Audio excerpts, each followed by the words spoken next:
C'est une réponse cinglante qui, à elle seule, suffit à cerner la posture dans laquelle se trouve la Côte d'Ivoire, malgré les ébats populistes auxquels s'adonnent les voisins sahéliens de l'AES.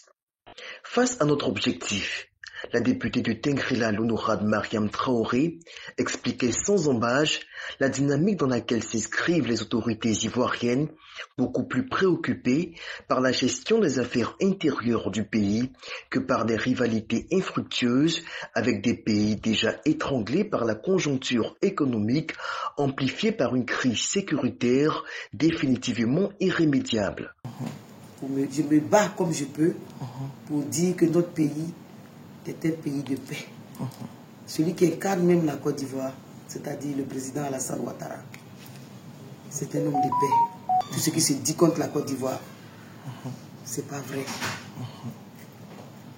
Là où le président Ouattara a mis le pays, personne ne peut aller contre cela. Mais à vrai dire, les vrais politiciens des autres pays ne peuvent pas parler mal de la Côte d'Ivoire, parce qu'ils savent ce que c'est.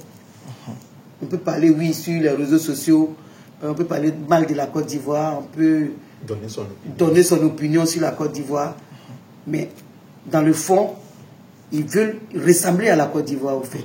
Tous les pays limitrophes qui ont des problèmes chez eux, d'après eux, parce que nous, on ne se gère pas dans les problèmes des autres pays. On ne sait pas ce qui se passe là-bas. Ça ne nous intéresse pas, mais notre pays, notre territoire, au jour d'aujourd'hui, je peux vous assurer que notre pays est dans de bonnes mains et bien sécurisé. La Côte d'Ivoire a ses priorités. Des défis importants l'attendent. Au nombre de ceux-ci, l'enjeu sécuritaire. À Abidjan, comme dans le reste du pays, on circule. Les activités économiques se déroulent à leur rythme. Certes, avec des difficultés, mais tout de même dans un climat de relative sérénité. Mais dans le fond, ils veulent ressembler à la Côte d'Ivoire, au fait. Ils veulent que la Côte d'Ivoire soit un pays détruit, mais là, on n'est même pas prêt à ça. Non, je suis prêt à descendre dans la rue avec les femmes pour défendre ma nation. Mais loin de là, nous sommes dans la paix. La preuve, vous êtes devant moi. Depuis bientôt 15 ans, nous n'avons pas entendu des bruits de bottes. C'est vrai que les gens ont essayé de nous déstabiliser, mais ils ont trouvé des vraies personnes, des personnes dignes pour sauvegarder l'intégrité de la Côte d'Ivoire. Les logorées accusatrices peuvent continuer. C'est de bonne guerre. De toute façon, qu'est-ce que les putschistes russes africains, à la tête des États membres de l'AES, ont à brandir pour justifier de leur incompétence légendaire et de la vanité doublée d'une nocivité implacable du pacte colonial noué avec la Russie?